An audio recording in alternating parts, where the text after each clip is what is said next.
Hi, everybody. Thank you so much for joining us for November's Wednesday webinar, Scholarship Champions, Inspiring Students to Scholarship Success.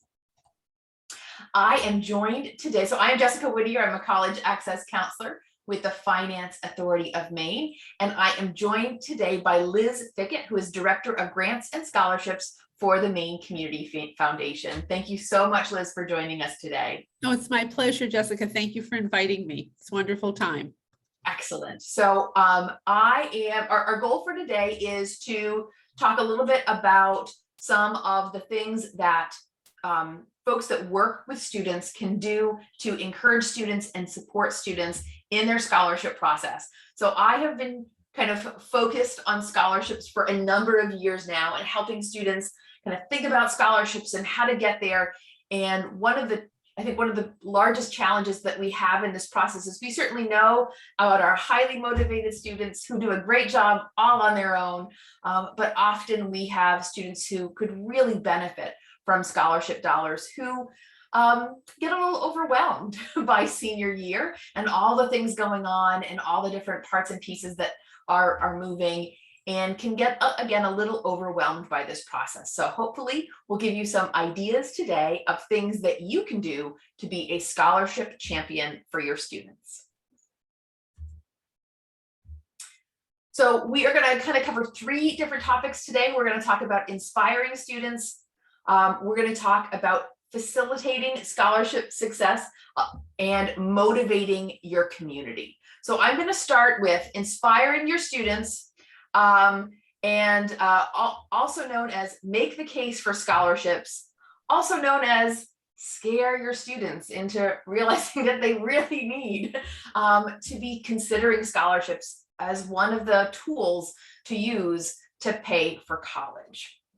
So a few things to think about here is really helping students to better understand college costs versus net price. And I think a lot of times students are still kind of in this phase, they're picking colleges without necessarily looking at what that bottom line will be. They know they can get financial aid to help cover their college costs. And in some ways, I certainly have students who feel like, oh, I'm sure that whatever college I go to is going to give me what I need, to make that school possible. But we know that that's not always the case. And so often today, colleges are gapping students, meaning that they're leaving students with more to pay than the student and their family can afford.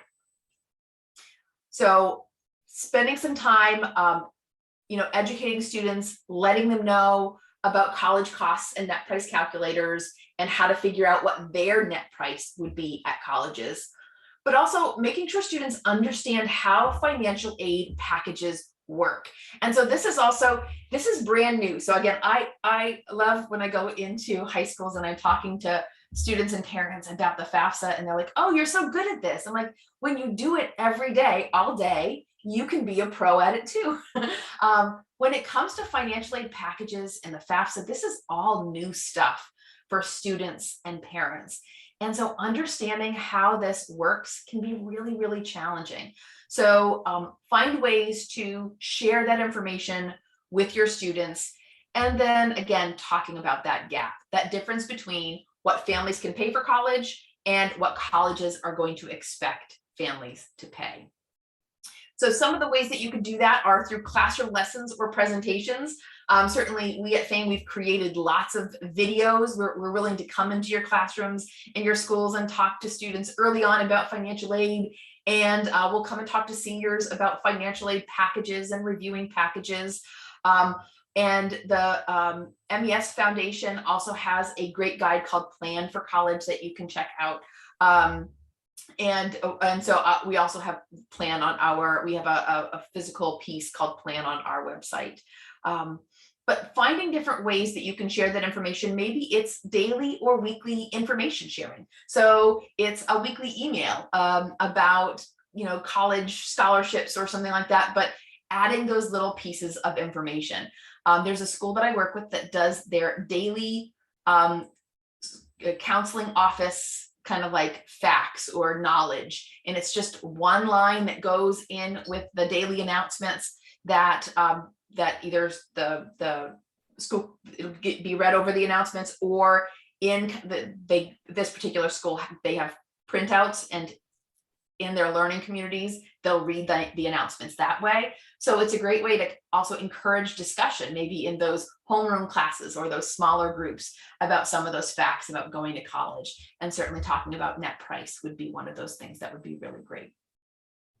Liz, anything you want to add on this one? Yeah, there is, and it's kind of me being in a cheerleader role. I think I know we've all heard the news that over the last few years, college enrollment has dropped. And speaking as a scholarship provider, applications to scholarships has dropped significantly. And I know that, I know COVID took its toll on everyone, especially the teaching profession, especially students working from, their bedrooms and garages and cars, and guidance counselors trying to do everything from home. And it's not your job to make sure that kids get scholarships, but they need some guidance. And I really saw the last couple of years when we all just weren't able to give kids the kind of guidance they needed. They just didn't do it. They just didn't think that they were capable of doing it alone.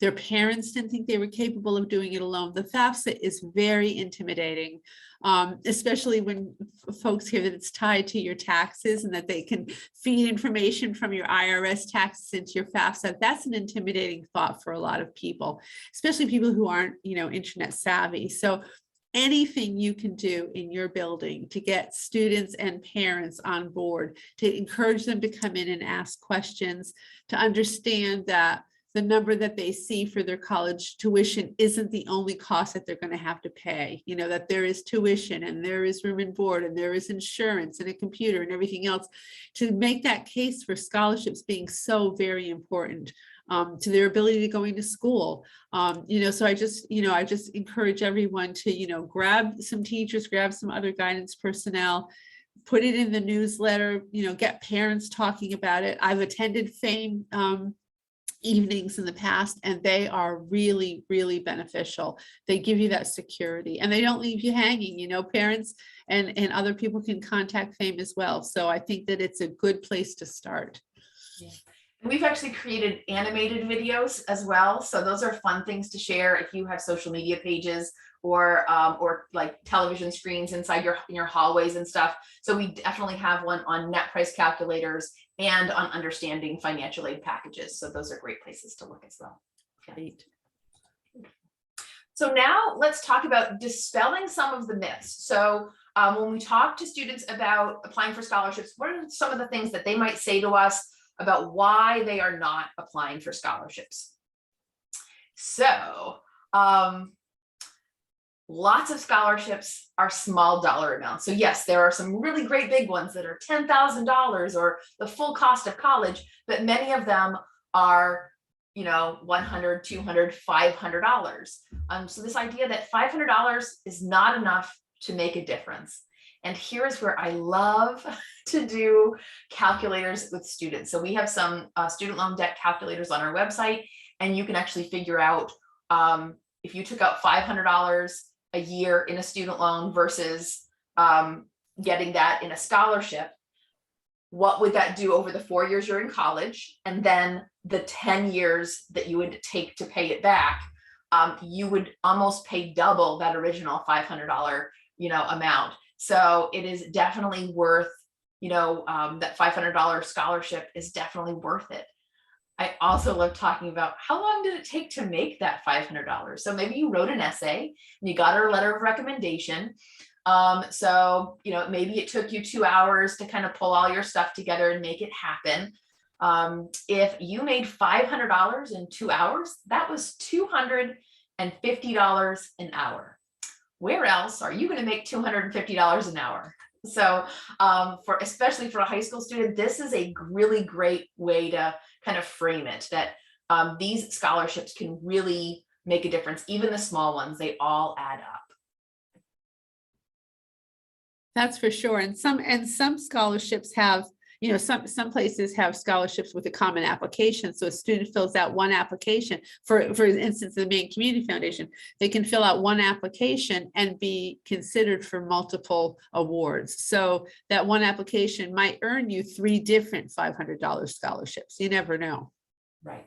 That's a great point. I think there are a few different websites out there that let you kind of apply to multiple at one time as well. But yeah, that's a great way. And we'll talk about it in a minute when it comes to like creating your scholarship applications. Often you can use parts and pieces over and over again and save yourself some time. I'm never gonna get one. There's so many people applying for scholarships. They're never gonna pick me, right? So offer other students as examples. I know you know students who have won scholarships, who have got great scholarships, and don't just pick the valedictorian of the class, but find that student that is kind of your average student and make an example of them, right? Promote that to students.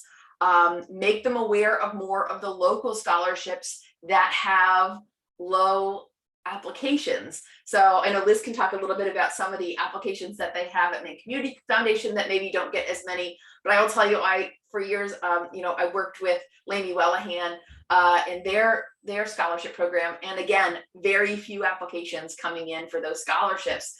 So really your pool is smaller than you think.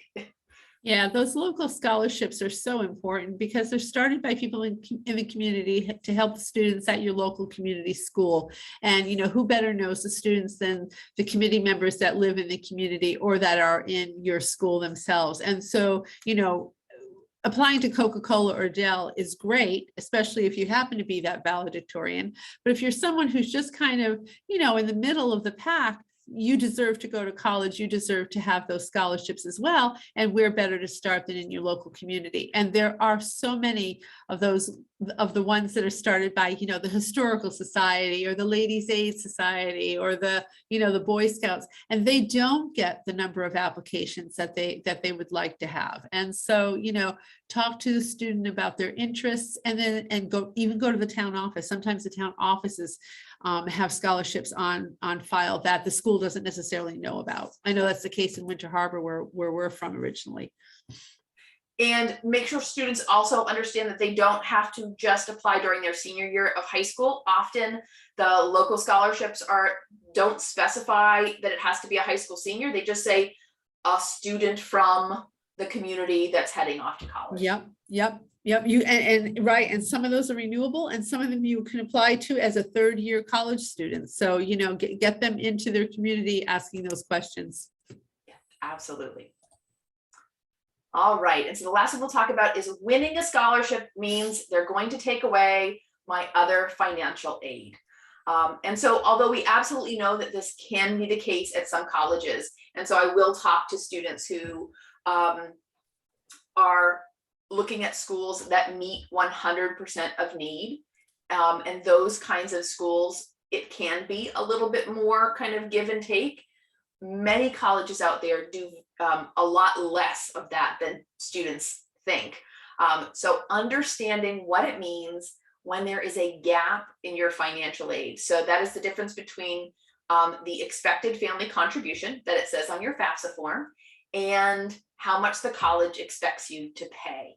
So that difference is a student's gap. And for the most part, colleges are going to allow students to use scholarships to fill that gap without doing too much movement. The other great thing is to consider building relationships with that financial aid office, because sometimes if the college is going to do some of that moving, you have the ability to have a conversation with that financial aid office and talk about what types of financial aid you'd like to move around. So maybe it's taking away the work study job for the scholarship instead of taking away a grant for the scholarship. And then the student goes out and finds a job in the community that they can still, make some money with. It's also a good idea to have an understanding that you can appeal your financial aid decision if it comes and you feel that they've been unduly harsh or they haven't really understood your financial situation. Say you took a distribution from your retirement account to pay some medical bills. that affects your adjusted gross income, which is what they base your financial aid on. So let them know that was a one-time payout that doesn't benefit the student whatsoever. Also, if you're rooming at home, your room and board calculation is different than if you are rooming on campus. So there's another reason to, or if you're renting an apartment independently from the university, that also affects your room and board costs. So make sure that the college has a true understanding of what your living situation is going to be for the following year when you get that financial aid. Because the higher that you can make in your conversations with the college, the more you can talk about additional costs that college is for you, the more your cost of attendance can be listed as, which means the more financial aid colleges are in theory able to give you. And cost of attendance includes things like transportation to and from the college, health insurance, a computer, your books, your lab fees, your supplies. Those things are all calculated, and the financial aid office uses those numbers to make their financial aid awards. So make sure they have your whole picture. Absolutely. Great point.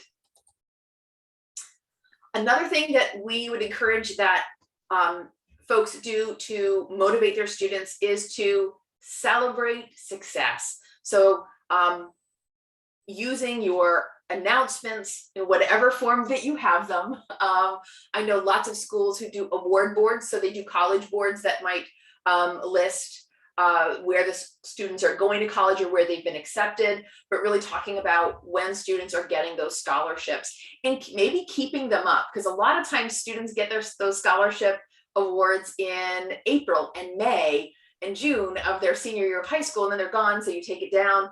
But maybe it's leaving some of that up through the fall so that those seniors can see that again and see themselves in those students. Recognizing students at assemblies, highlighting students against those, especially those average Joe students who have won awards in the past. I know sometimes I've been lucky enough to get a high school student or a college student who will come back and present with me from that high school and talk about how they got a scholarship that really helped out and what they did to get there. So that can always be useful as well. And then again, make sure you're highlighting that full range of scholarship winners and different types of scholarships as well. Press releases too. If you have access to a local newspaper, press releases are great. Yeah. So again, anything that kind of gets the word out and makes students, again, feel like this is a really good thing, but it's also a manageable thing. Look, everyone can do this. I love saying to students, especially in the communities that have so much money to give away at high school graduation, you'll go and you'll hear the same name over and over and over again. And yes, sometimes it's because that student was a really great student, but often it was because they were the only ones who filled out the applications. So just filling out those applications in some communities is enough to earn you a scholarship. So making sure students know that. What's the dollar amount in your community that's available when it comes to scholarships? So we've got a question. Let's stop for just 1 second and check on it.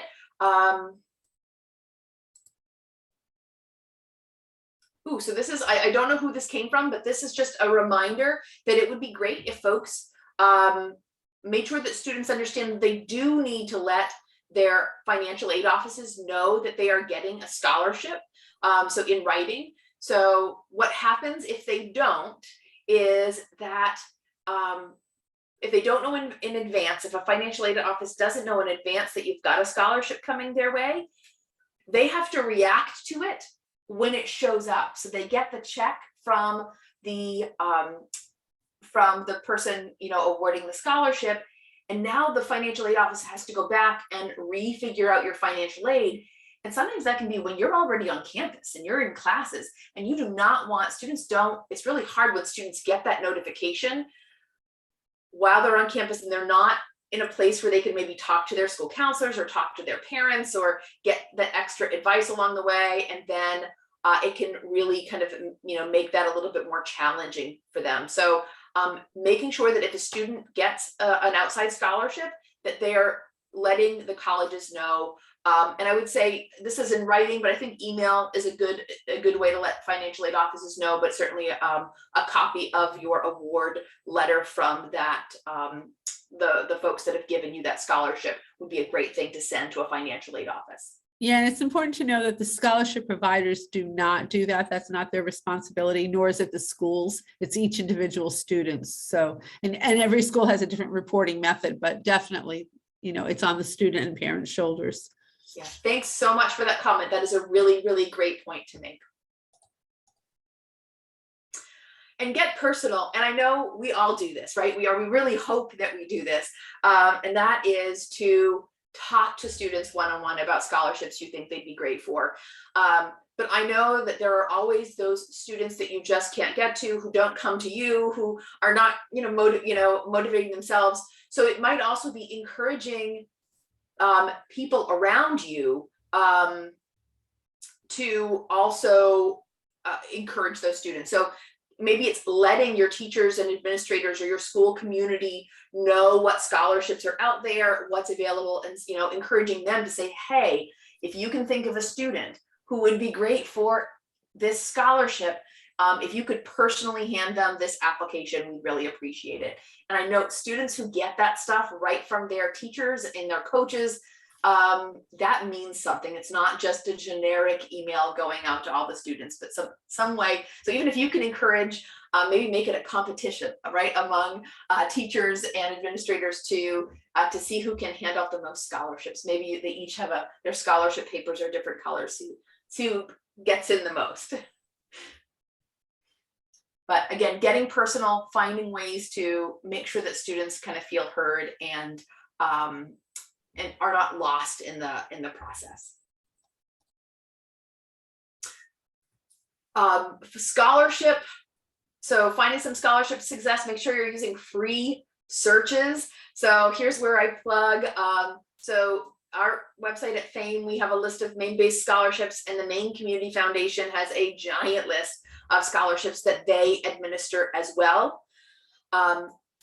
There are also a number of national scholarship providers, but those Maine specific ones, those are going to be the smallest competition pool. Well, so certainly there's your school specific ones, and then the ones that are Maine specific. When it comes to the national lists, I will say over the years, we have changed the websites that we suggest that students look at. This is a really tough part of this process for me. After doing it for several years, there are some great sites out there that do the scholarship portion well, but also sell products and services that we are less comfortable with promoting to students. Right now, College Board is not going to sell you anything. Well, not really, but they do sell your email address. So one of the things that I will suggest if you are using any of the national scholarship websites is to encourage students to use or create a separate email account just for scholarships.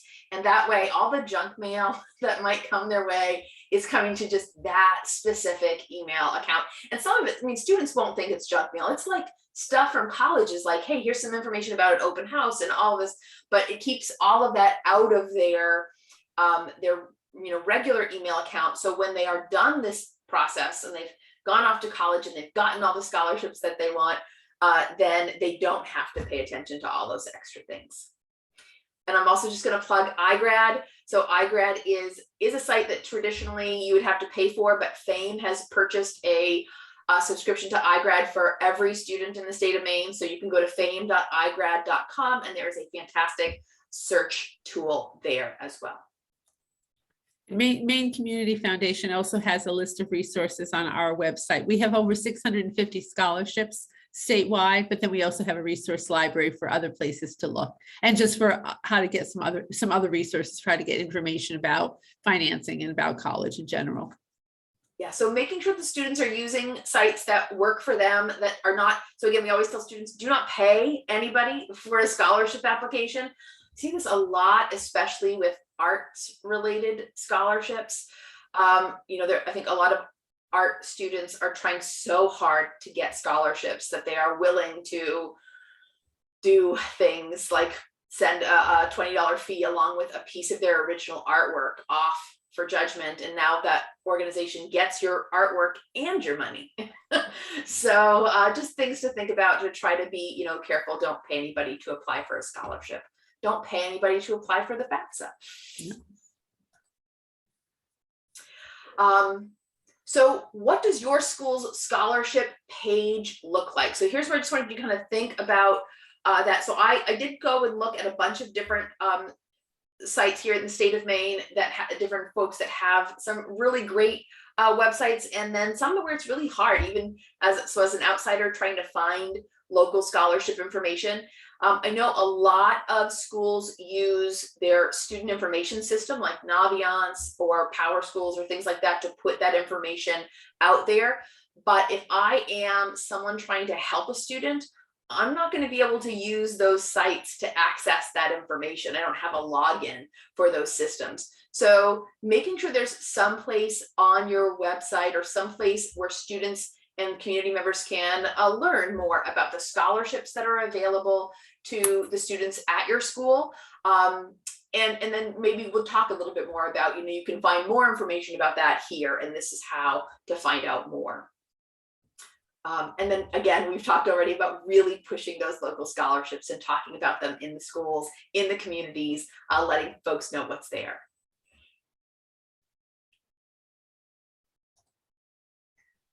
All right, so sorry, this is my least pretty slide. I have tried several times to make this look prettier.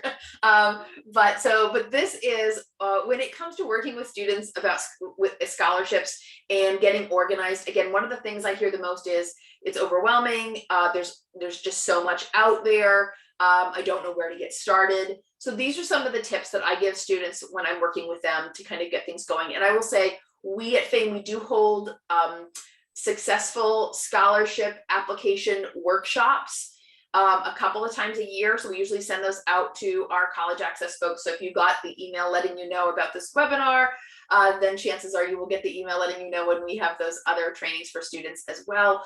But one of the things I will definitely be talking to them about is getting organized.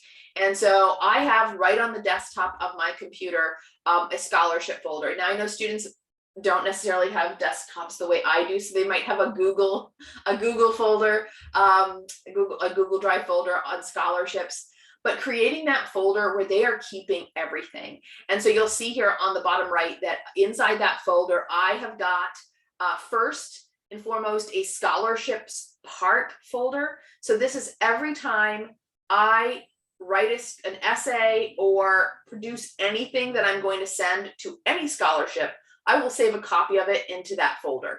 What that allows me to do is go back to that folder when I need something for another scholarship to see if there's something I can use or repurpose, so I don't have to recreate the wheel every time. And then I would list each of the scholarships that I'm applying for. I would make a folder for them. And inside that folder would be all of the pieces I sent to that scholarship. And there is a lovely lady that I worked with previously through Lewiston Adult Ed, who was talking about how when she was going to college, having these folders helped her, because one year she would send an essay to the scholarship, and then the next year, if she hadn't gotten the scholarship the year before, she wanted to apply again, but she didn't want to send them the exact same essay, right? So it was good for her to know, to be able to go back and look at that folder and say, oh yeah, I talked about this last time, so this time I'll talk about something else. If the last essay didn't get you the scholarship, maybe a different one will. And then also having a scholarship tracker, and I believe I'll show you a slide of that. Let me see, did I? Oh no, maybe I didn't. Okay, so the scholarship tracker would be the other piece to have in there, and that is just a spreadsheet that lists every scholarship you would like to apply to, and their due date, and some additional information about the scholarship, like the website you found it on, but also its original website. So sometimes you might find a scholarship on the College Board website that you really want to apply to, but if you can attempt to find the original scholarship posting, that can sometimes be the better place to get the most up-to-date information and save that information into the tracker. Absolutely, Jessica. I know that we've had problems with people going to a third party and downloading a paper application for a scholarship that we went digital with about 10 years ago. So, you know, outside organizations, it's great that they make the listing, but they don't update their records. They can't. There's no way that they could possibly follow all the changes that all of the scholarship providers make annually. So whenever a student can go back to the primary source, that they're much better off when they do their applications. Another reason to have a folder with all the material is if you're sending in hard copies to some scholarship providers, the mail does get lost occasionally. It's nice if you don't have to recreate everything for that application. Great point. Thank you so much. So keeping that scholarship tracker, and the other great thing about a scholarship tracker is that you can go back to it every year and relook. So I'll have some students who will find a scholarship and they're like, I just missed it.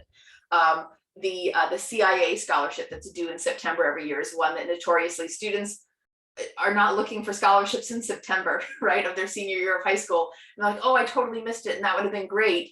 Well, put it on your tracker, and then next year you can apply for it. And encourage students to connect with somebody else. So I'm a big fan of the buddy system when it comes to scholarships, because again, especially senior year of high school, students are overwhelmed. There is just so much going on. So this is where I like to say, you know, if there's a teacher or somebody that the student is close with, could they be kind of a partner to check in with, maybe in the beginning, maybe once a week, but you know, once a month through their senior year of high school to kind of help keep them on track. This is a great place. I like to say to students, if you have a parent or a grandparent who nags you about all the stuff, they're the person you want to do this with you, because they're going to keep you motivated and on track.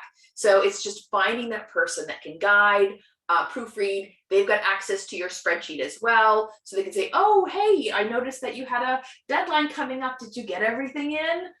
So those things can be really helpful when you partner with somebody. Absolutely. And then the essay. So make sure that you are talking about, in most essays, it's going to be the what, the how, and the why of your plan. You know, where are you going? How do you want, you know, how do you plan to get there? Why are you doing this? And make sure you're tailoring those essays for each application. So make sure that the folks listening know you're speaking to them. Yeah, and so many essays are very similar. The prompts are very similar, but they differ a little bit. So make sure that your essay actually addresses what the prompt is, what the student, what the committee wants to know about you. Don't just keep recycling the same, you know, my dreams of college essay if it doesn't fit the prompt. And do that last suggestion of proofreading. When I used to teach and when I taught, I said to my students when they were handing in something, make sure that I'm not the first person reading your piece of work. So make sure, you know, that the student understands the importance. This is where they're selling themselves. So they want to come across as put together as possible, and looking like they understand how important this is, because the committees take this responsibility very, very seriously. And I think they want to know that the students do as well. Absolutely. Yep. And I will tell you my one, the story I like to tell students too is I was reading a scholarship essay one time, and in the very first paragraph, there was a misspelled word, but spell check didn't catch it because it was actually a correctly spelled word, but not the word that the student was trying to use. And it totally changed the tone of that first paragraph and made it a little comical and inappropriate. And although I understood what they were trying to say, it definitely takes away from that first impression of that application. So proofread. And know your scholarship committee. So I would love to hear your opinion on this one, Liz, because this is what I talk about a lot. A lot of times you can have some ideas about who's reading your application by learning a little bit more about who that scholarship committee is. So we talk about some scholarships are specific scholarships. So maybe you are sending a scholarship application to the chemistry department at the college you plan to attend. there's a pretty good chance the people reading that application work in that field and know a whole lot about chemistry. So they would be a knowledgeable audience that you can impress with your big words and your long-winded explanations about your chemistry experience. But on the other hand, if you are sending it to a more general audience where you know the people reading it maybe don't have an expertise in chemistry, but you still want to write about your desire to go into the field of chemistry, that might be a teachable audience and you don't want to bore them or go over their head, but instead you kind of want to tell them a story.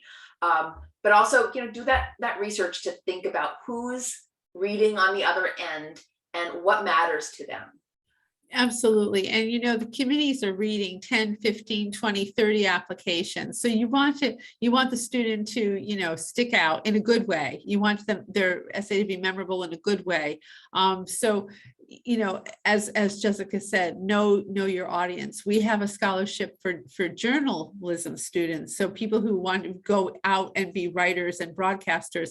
And I can't tell you how many applications are discounted because the cover letter is full of, spelling errors and grammatical errors, and just, it looked like there was no attention paid to it. And, we make arguments for not everyone has the same level of English proficiency, not everyone has the same level of education. And we totally understand that. We support new Mainers, but there is a level when you're looking at a certain kind of scholarship, you're looking for a student who can speak that language somewhat of their profession that they're going into.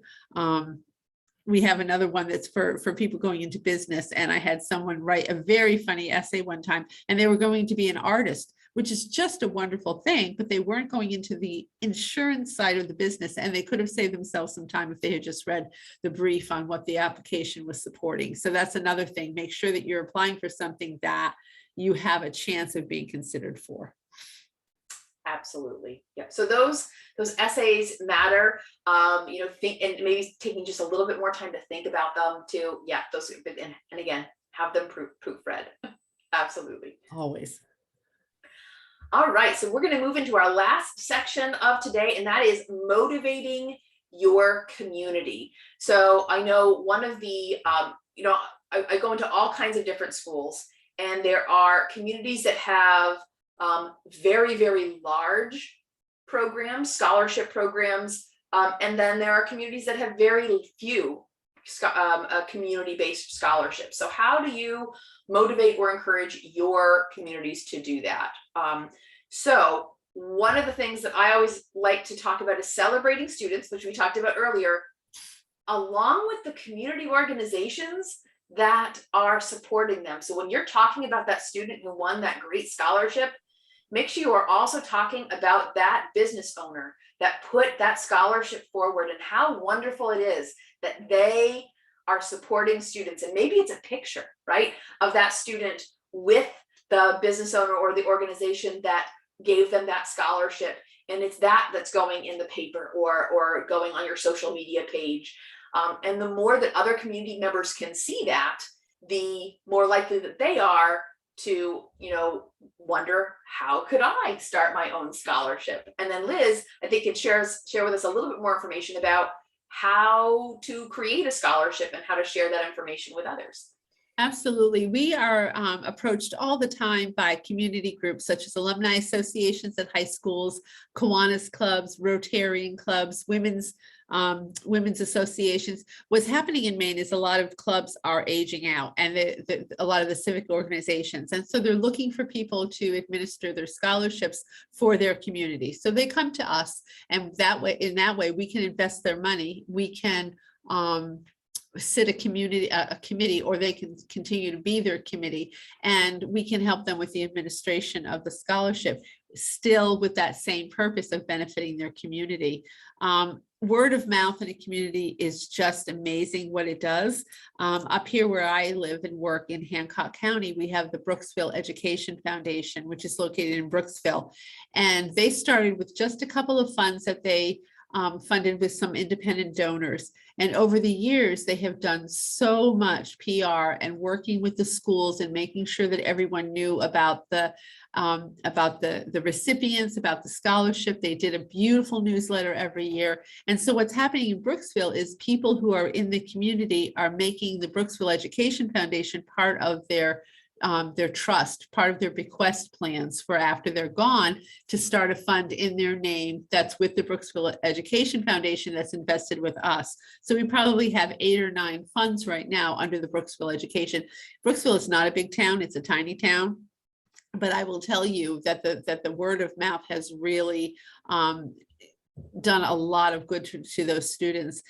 Friendship is another town where I've seen that happen. Grassroots, couple people get together, think, let's do this for the kids, and before you know it, they're having donations to their fund, they're having fundraisers, they're sending out appeals, and they're having other people want to start funds in their parents' names or their loved ones' names, and to honor them. So the community is a great source of support for the students, and for us, it's very easy to set up a scholarship. It takes very little work.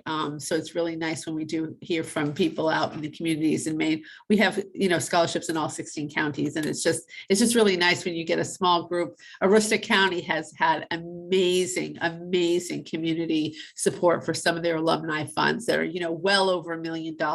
And these are just regular people making donations through their annual giving or through their requests. It's really incredible. And so, it is possible that, that any community can work on creating that, community-based scholarship, support for students. And I will say part of it is just asking. So again, being the cheerleader, for the student, with the student, but also being a cheerleader for that student in your community, and acknowledging that we've got these students who are doing great things, and every little bit makes a difference. So those small $500 scholarships are going to make a difference to students. And we know, through the pandemic, that folks who had degrees were less likely to be laid off during that time. So even though they might be going into fields that are more trades related, even having those certificates and associate's degrees made a difference when it came to that. So even getting a little bit of education can really help. And at Maine Community Foundation, we're seeing a real trend in people who want to open up scholarship funds with us, wanting specifically to support students going into the trades. So their money is out there. That combined with the free community college for current graduates, a kid going into the trades, or somebody who just wants to get their core requirements out of the way before going on to a more expensive 4-year school. That's the way to go. There is plenty of money out there for that. And then ask your neighbors. If there's a community around you that has a great program, give them a call. So I will say the Oxford Hills community has a fantastic educational foundation. Yeah. They're actually able to employ a person to work and work with students and help them with their applications and all of that. And Booth Bay, that area, not only do they offer lots of scholarships, but they also do other educational programming. Again, over the years, they start with scholarships, and a little bit adds up, and they determine there are all kinds of other things that they can use to support students along the way. Liz, do you know of any others that I'm not thinking of? Examples all over the state. Mountain View has a great education association. Piscataquis High School and Forest Hills, the Jackman area. There are just people out there. Greenville has a great bunch of people that want to give money to the school. So it's just a real, people want kids to go to school. They want them to do better than they did, than whatever each generation wants our kids to do better. So there is money out there. It's just a matter of getting the word out that the students are in need. And anytime you can put education front and center in the news, you're going to get a response. At least that's been ours. Whenever we've done a piece on scholarships in our material that we send out to the community, we always have a response of more people wanting to set up more scholarship funds. So, Maine is not a poor state. There is still money to be had for scholarship support. Absolutely. So get out there and encourage your students and encourage your community to continue to support those students. So any questions that we haven't and we answered, or comments that anybody would like to make, or maybe you know of a great scholarship program out there that you would like to promote, I'm happy to, if you chat, I can give you the floor if you'd like to speak a little bit, or if you just want me to share information, we'd be happy to do that. But while we wait for something to come in, Liz, I just want to thank you so very much. So you guys don't know behind the scenes, but I had some other folks lined up to join me today, and for different reasons they couldn't make it. And Liz, with 2 hours notice, jumped on in and helped me out. So Liz, I am so very thankful for you today. Oh, you're very welcome, and thank you. It's fun for me. I really always enjoy talking to people who are out there in the trenches doing the work with the kids, and FAME always runs a great webinar. So I know it's going to be professional, and I'm just going to slide right in. So thank you for including us. Excellent. Well, I'm so very appreciative. I'm not seeing many or any questions or chat at the moment. But we'll give it one more minute and then we'll go from there. But folks, just a reminder that I've recorded this and we will make that available to you fairly quickly, because I have one more day of work and go on vacation for a week. I'm just saying. Lucky you. So, that's great. All right, I'm going to stop the recording. Let's see if I can do that without messing everything up.